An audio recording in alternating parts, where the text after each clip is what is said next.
दोस्तों नमस्कार। आज हम आपको बताने जा रहे हैं कि कोई व्यक्ति वसीयत क्यों करता है। वसीयत का केवल रजिस्टर्ड होना ही काफी है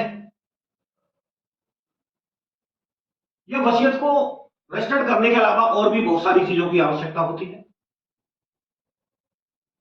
कभी कभी देखा गया है दोस्तों कि कोई व्यक्ति वसीयत करता है तो वो क्या सोच के वसीयत करता है। वो ये सोचता है कि मैं जिस व्यक्ति को प्रॉपर्टी देना चाहता हूं उसके हक में एक वसीयत तहरीर कर दूं जिससे कि मेरी जो संपत्ति है वो उसी को मिले जिसको मैं देना चाहता हूं, अन्य कोई व्यक्ति उसमें दखलंदाजी न करे। जिसको मैं प्रॉपर्टी नहीं देना चाहता वो भी उसमें दखलंदाजी न करे और मेरी संपत्ति जो है सुरक्षित हाथों में चली जाए और संपत्ति पर किसी प्रकार का कोई विवाद ना हो। तो दोस्तों जब वसीयत करता है किसी के हक में तो सामान्यतः लोग ये मान लेते हैं कि वसीयत रजिस्टर्ड हो गई, अब ये बहुत पक्का दस्तावेज हो गया और इसको कोई नहीं काट सकता। दोस्तों ये धारणा जो है हमारी बिल्कुल गलत है। ये वास्तविकता यही है। इस वास्तविकता को हमें स्वीकार करना पड़ेगा कि वसीयत जो है रजिस्टर्ड होना ही अपने आप में काफी नहीं है। होता क्या है दोस्तों, जब वसीयत रजिस्टर्ड हो जाती है उसमें कुछ कमियां रह जाती हैं तो ऐसे लोग जिनको वसीयतकर्ता संपत्ति देना नहीं चाहता, वसीयतकर्ता की मृत्यु के बाद वो क्या करते हैं कि वसीयत में कमी खोजते हैं, टेक्निकल कमियां खोजते हैं और हर संभव ये प्रयास करते हैं उस संपत्ति को हड़पने के लिए कि वो उस वसीयत को कैंसिल करा दें। तो आज की वीडियो में हम यही अहम जानकारी आपको देने जा रहे हैं। दोस्तों मेरे इस वीडियो को शुरू से अंत तक देखें, कोई बात छूटे नहीं, जिससे कि कानून की जानकारी वसीयत के संबंध में आपको हो सके। और अगर मेरा ये वीडियो आपको पसंद आए तो इसको लाइक करें, ज्यादा से ज्यादा लोगों तक पहुंचाने का प्रयास करें, मेरे इस वीडियो को शेयर करें और मेरे चैनल को लाइक करें। अब हम आते हैं मेन बिंदु पर। दोस्तों अगर वसीयत रजिस्टर्ड हो गई है तो हमको इस मुगालते में नहीं रहना चाहिए कि ये वसीयत जो है कैंसिल नहीं हो सकती। लोग आजकल देखा गया है कि जनरली एक चलते फिरते टाइप में वसीयत करा लेते हैं, उसमें क्या क्या चीजें आवश्यक होती हैं, क्या क्या उसमें लिखा जाना आवश्यक है, इन सब चीजों पर ध्यान नहीं देते, गवाह कहीं से भी उठा लेते हैं। तो दोस्तों एक बात ध्यान रखें, वसीयत के गवाह बहुत ही रिलायबल पर्सन होने चाहिए। अगर वसीयतकर्ता की मृत्यु हो जाती है और वसीयत पर किसी तरह का कोई विवाद होता है या कोई मुकदमा दायर होता है तो यह ध्यान रहे दोस्तों कि गवाही ऐसी चीज है जो उस वसीयत को साबित करेंगे। अगर गवाह वसीयत का निष्पादित किया जाना मुकर जाते हैं या गवाह ये कह देते हैं कि साहब हमें पता नहीं है वसीयतकर्ता ने इसमें दस्तखत किए कि नहीं किए, या कह देते हैं कि हमारे सामने सिग्नेचर नहीं किए, या गवाह ये कह देते हैं कि भाई मुझे नहीं पता इस वसीयत में क्या लिखा था और ना मैंने किसी को हस्ताक्षर, तो उस स्थिति में आपकी वसीयत कैंसिल हो सकती है। कुछ कानूनी बिंदुओं का भी पालन वसीयत में करना जरूरी है। इस मामले में माननीय सुप्रीम कोर्ट के द्वारा अभी हाल में बहुत बड़ा फैसला दिया गया और वो मामला क्या था, धनीराम एलार्स एंड अदर्स बनाम शिव सिंह, ये मामला था और ये हिमाचल प्रदेश का मामला है। मामला जो है सोलन जो जिला है हिमाचल प्रदेश का, वहां का मामला है और इसका सिविल अपील नंबर है 8172 ऑफ 2009 और माननीय सुप्रीम कोर्ट के द्वारा 6 अक्टूबर 2023 को एक अहम फैसला इसमें दिया गया। अब दोस्तों हम आपको बताएंगे कि ये मामला क्या था। बड़ा रोचक और गंभीर मामला है, थोड़ा ध्यान से इसको सुने। हुआ क्या था इस मामले में, दो पति पत्नी थे, एक का नाम था, पति का नाम था सोनलाल और पत्नी का नाम था लीला देवी और ये दोनों ही निसंतान थे। सोहनलाल जी ने क्या किया, अपने जीवन काल में अपनी संपत्ति के संबंध में अपनी पत्नी के हक में एक रजिस्टर्ड वसीयत तहरीर कर दी लीला देवी के हक में और सोहनलाल जी की जो है मृत्यु हो गई। सोहनलाल जी की मृत्यु के बाद सोहनलाल के द्वारा निष्पादित रजिस्टर्ड वसीयत के आधार पर सोहनलाल की संपूर्ण संपत्ति पर लीला देवी का नाम दर्ज हो गया और उनके नाम दाखिला खारिज भी हो गया। अब दोस्तों क्या होता है, लीला देवी ने भी अपने जीवन काल में एक रजिस्टर्ड वसीयत तहरीर कर दी अपने सगे भतीजे के नाम, और उस भतीजे का नाम था धनीराम। धनीराम के हक में वसीयत तहरीर कर दी रजिस्टर्ड, और उसके बाद में क्या होता है, 1987 में लीला देवी की मृत्यु हो जाती है। धनीराम के द्वारा म्यूटेशन के लिए अपना मुकदमा डाला जाता है वसीयत के आधार पर, और लीला देवी के नाम जो संपत्ति थी जो सोहनलाल से उसे मिली थी, वो सारी संपत्ति पर धनीराम का नाम दाखिला खारिज हो जाता है और धनीराम उस प्रॉपर्टी का मालिक हो जाता है। जब इस बात की जानकारी, धनीराम जो थे वो लीलावती के भतीजे थे, भाई के लड़के, जब इस बात की जानकारी सोहनलाल के सगे भतीजे शिव सिंह को होती है कि भाई जो लीलावती तो वसीयत कर रही थी धनीराम के नाम, और धनीराम ने सारी प्रॉपर्टी को हड़प लिया, अब यार क्या किया जाए, हम तो संपत्ति से वंचित हो गए, अब इस संपत्ति को कैसे प्राप्त किया जाए। तो शिव सिंह जी ने क्या किया, लोअर कोर्ट में वसीयत को कैंसिल कराने का एक मुकदमा दायर किया धनीराम जी के खिलाफ। और लोअर कोर्ट ने क्या कहा, लोअर कोर्ट में धनीराम ने कहा कि जो वसीयत के गवाह हैं वो सही नहीं है,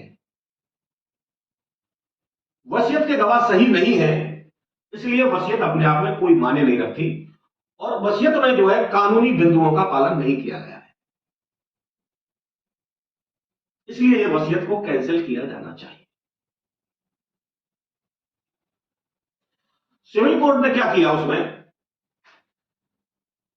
कि उसको सुना मुकदमे को, और उसमें एविडेंस आई, एविडेंस में एक गवाह होस्टाइल हो गया वसीयत का, उसने कह दिया भाई मुझे तो कोई जानकारी नहीं है वसीयत के संबंध में, ना लीला देवी ने मेरे सामने हस्ताक्षर किए और मुझे नहीं पता। दूसरे गवाह ने यह कहा कि भाई मैंने हस्ताक्षर तो किए थे पर मुझे नहीं पता मैंने किस चीज पर हस्ताक्षर किए थे। इस तरह से वो वसीयत जो है साबित नहीं हुई, और कोर्ट ने यह माना कि वसीयत साबित नहीं हुई है और इसमें कानूनी बिंदुओं का पालन नहीं किया गया है, तो लोअर कोर्ट के द्वारा उस वसीयत को निरस्त कर दिया गया। जब वसीयत निरस्त हो गई तो धनीराम के हक में जो म्यूटेशन हुआ था, जो दाखिला खारिज हुआ था, उसको निरस्त करने के आदेश भी लोअर कोर्ट के द्वारा दे दिए गए। जैसा वसीयत कैंसिल की जाती है और इस धनीराम के हक में जो दाखिला खारिज हुआ है उसको भी निरस्त किया जाए। इस तरह से शिव सिंह के नाम बाद में उस आदेश के जजमेंट के आधार पर शिव सिंह जो है उस संपत्ति के मालिक हुए। धनीराम जी ने क्या करते हैं फिर, डिस्ट्रिक्ट अदालत में वो गए। हिमाचल प्रदेश की सोलन जिला है, सोलन के जो डिस्ट्रिक्ट जज थे वहां अपील दायर की लोअर कोर्ट के जजमेंट के खिलाफ धनीराम ने, और डिस्ट्रिक्ट जज महोदय के द्वारा क्या किया गया, उन्होंने ये कहा कि भाई वसीयत रजिस्टर्ड है तो अन्य बिंदुओं पर विचार नहीं किया जा सकता, और डिस्ट्रिक्ट जज महोदय के द्वारा लोअर कोर्ट के निर्णय को पलट दिया गया। उसके बाद में जो धनीराम के हक में म्यूटेशन हुए थे वो सारे के सारे आदेश उस अपीलेट कोर्ट लोअर डिस्ट्रिक्ट जज के आदेश के निर्णय के तारतम्य में वो रेस्टोर हो गए और धनीराम संपत्ति का मालिक बन गया। अब दोस्तों होता क्या है, अब धनीराम के हक में मामला हो गया। अब जो डिस्ट्रिक्ट जज महोदय का आदेश था उस आदेश के खिलाफ में जो शिव सिंह जी थे, जो सोहनलाल जी के भतीजे थे, वो सीधे उच्च न्यायालय हिमाचल प्रदेश गए। वहां उच्च न्यायालय हिमाचल प्रदेश के द्वारा इस मामले को गहनता से सुना गया और उसमें सुनने के बाद में माननीय उच्च न्यायालय हिमाचल प्रदेश के द्वारा अपनी फाइंडिंग दी गई और उसमें यह कहा गया कि बिल के रजिस्टर्ड होने से उसे सही नहीं माना जा सकता। अगर वसीयत के गवाह सही नहीं है, वसीयत के गवाहों ने वसीयत को प्रमाणित नहीं किया है, तो वसीयत को सही नहीं माना जा सकता। और हाई कोर्ट के द्वारा यह आदेश पारित किया गया कि जो लोअर कोर्ट के द्वारा इस मामले में निर्णय पारित किया गया था वो सही है और माननीय हाईकोर्ट हिमाचल प्रदेश के द्वारा जिला जज महोदय के द्वारा अपील में पारित निर्णय को पलट दिया गया। जिला जज महोदय के आदेश को गलत बताया। मामला शिव सिंह के फेवर में हो गया। अब धनीराम जी क्या करते हैं? धनीराम जी सीधे सुप्रीम कोर्ट की राह पकड़ते हैं, माननीय सुप्रीम कोर्ट। और माननीय सुप्रीम कोर्ट महोदय द्वारा इस मामले को बड़ी गहनता से सुनकर अपनी एक फाइंडिंग दी गई और माननीय सुप्रीम कोर्ट महोदय के द्वारा क्या कहा गया? A will can not be presumed valid merely because it is registered। एक वसीयत को केवल इस आधार पर वैध और मान्य नहीं ठहराया जा सकता कि वो रजिस्टर्ड है। माननीय सुप्रीम कोर्ट के द्वारा धारा 63 इंडियन सक्सेशन एक्ट का भी हवाला दिया गया कि इस वसीयत में सेक्शन 63 भारतीय सक्सेशन इंडियन सक्सेशन एक्ट की अल्पानुलना नहीं की गई है। भारतीय साक्ष्य अधिनियम की धारा 68 और 71 का भी माननीय सुप्रीम कोर्ट के द्वारा हवाला दिया गया और माननीय सुप्रीम कोर्ट के द्वारा यह कहा गया कि ना तो 63 इंडियन सक्सेशन एक्ट की अल्पानुलना की गई है, ना 68 और धारा 61 भारतीय साक्ष्य अधिनियम के प्रावधानों का पालन किया गया है। अब धारा 63 क्या कहती है इंडियन सक्सेशन एक्ट की? ये देखा दोस्तों, वसीयत दो गवाहों द्वारा प्रमाणित होना चाहिए और जो वसीयत को साबित करना है वो कम से कम एक गवाह ये प्रमाणित करेगा कि जब वसीयत मेरे सामने लिखी गई थी और वसीयत पर मेरे सामने वसीयतकर्ता द्वारा अपने हस्ताक्षर किए गए थे और उसके बाद में मेरे द्वारा अपने हस्ताक्षर किए गए थे। एक तो ये मामला था। दूसरा, भारतीय साक्ष्य, दूसरा मामला एक और है। अगर दूसरा गवाह वसीयत पर बाद में हस्ताक्षर करता है तो गवाह यह कहेगा कि वसीयतकर्ता ने मुझे बताया था कि वसीयतकर्ता ने पहले गवाह के सामने अपने हस्ताक्षर किए थे और वसीयतकर्ता के सामने ही उसके हस्ताक्षरों के बाद पहले गवाह ने भी हस्ताक्षर किए थे। इस बात को भी साबित करेगा, लेकिन यहां भी इस मामले में यह साबित नहीं हुआ है। अब भारतीय साक्ष्य अधिनियम की धारा 68 और 71 क्या कहती है? अगर विधिक व्यवस्था में किसी डॉक्यूमेंट का अटेस्ट होना अनिवार्य बताया गया है तो उसको अटेस्ट होना ही चाहिए, वो किसी भी सूरत में क्षम्य नहीं है। वसीयत का अटेस्ट होना बहुत आवश्यक है कानून के तहत और गवाहों के द्वारा अगर उसको अटेस्ट नहीं किया गया है, वसीयत को साबित नहीं किया गया है तो वो वसीयत भले ही रजिस्टर्ड हो वो गैर कानूनी मानी जाएगी, वैलिड नहीं होगी। दूसरा 71 में एक और चीज की, इस मामले में हुआ क्या था, दोनों ही गवाह, एक गवाह उस हो गया और दूसरे गवाह ने कहा भाई मुझे तो पता नहीं क्या डॉक्यूमेंट लिखा गया था, मुझ पर तो केवल हस्ताक्षर करा लिए थे। यहां ये दोनों ही गवाह वसीयत के फेल हो गए और इस आधार पर भी वसीयत फेल हो गई और निरस्त हो गई थी लोअर कोर्ट के बाद। माननीय सुप्रीम कोर्ट ने एक बात और कही कि वसीयत में धारा 71 का भी पालन नहीं किया गया है। 71 क्या कहती है एविडेंस एक्ट की धारा कि अगर वसीयत के गवाह इस स्थिति में नहीं है कि वो गवाही दे सके, पागल हो जाए या किसी बीमारी के कारण या गवाह मर जाते हैं दोनों की, तो ऐसी स्थिति में भी वसीयत को साबित द्वितीयक साक्ष्य से किया जा सकता है, अल्टरनेटिव साक्ष्य। उसमें क्या कर सकते हैं हम कि जहां वसीयत जिस रजिस्ट्रार या रजिस्ट्रार कार्यालय में रजिस्ट्रीकृत हुई है वहां रजिस्ट्रार को तलब करा के भी हम वसीयत को साबित करा सकते हैं, या वहां का जो बाबू जो ऑथेंटिक है वो भी अपने दस्तावेज लाके वसीयत को साबित कर सकता है, अटेस्ट करा सकता है। लेकिन इस मामले में यह भी नहीं किया गया, इसलिए माननीय सुप्रीम कोर्ट ने यह कहा कि भाई इसमें ना तो भारतीय साक्ष्य अधिनियम की धारा 63, 68 और 71 का पालन हुआ है, उत्तराधिकार अधिनियम की धारा 63 का भी कोई पालन नहीं हुआ है, वसीयत प्रमाणित नहीं हुई है, लिहाजा कानूनन रूप से ये वसीयत मान्य नहीं की जा सकती, वैधिक नहीं ठहराई जा सकती, और माननीय सुप्रीम कोर्ट के द्वारा भी लोअर कोर्ट के आदेश को बहाल कर दिया गया और सुप्रीम कोर्ट के आदेश को भी बहाल कर दिया, लेकिन कुछ नहीं, और वसीयत को कैंसिल ही माना। इस तरह से दोस्तों, जो सोहनलाल से संपत्ति जो लीलावती पर आई थी, और लीलावती ने जो वसीयत की थी वो वसीयत निरस्त हो गई अपने भतीजे के हक में, और सारी प्रॉपर्टी के मालिक जो है शिव सिंह जी हो गए।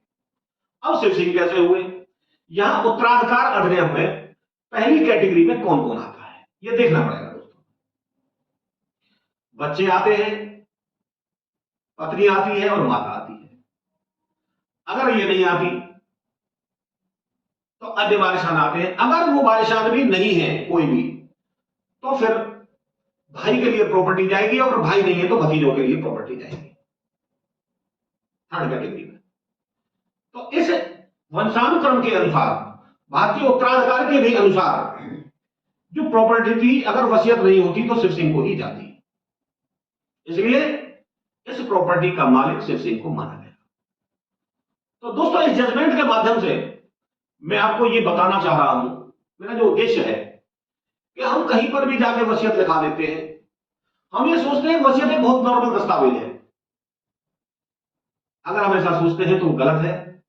हमें किसी योग्य और अच्छे वकील के पास जाना चाहिए, उससे वसीयत को ड्राफ्ट कराना चाहिए, जिससे कि वसीयत में कोई टेक्निकल कमी ना रहे। वसीयत में किन किन चीजों का हवाला होना चाहिए, वसीयत में क्या क्या लिखा जाना चाहिए, इसके लिए दोस्तों मैं आपको अगले वीडियो में बताऊंगा। तो दोस्तों, मैं उम्मीद करता हूं कि मेरा वीडियो आपको पसंद आया होगा। तो दोस्तों, मेरे इस वीडियो को लाइक करें, ज्यादा से ज्यादा लोगों को जानकारी हो शेयर करें, और मेरे चैनल को सब्सक्राइब करें। दोस्तों नमस्कार, राधे राधे, जय श्री कृष्ण।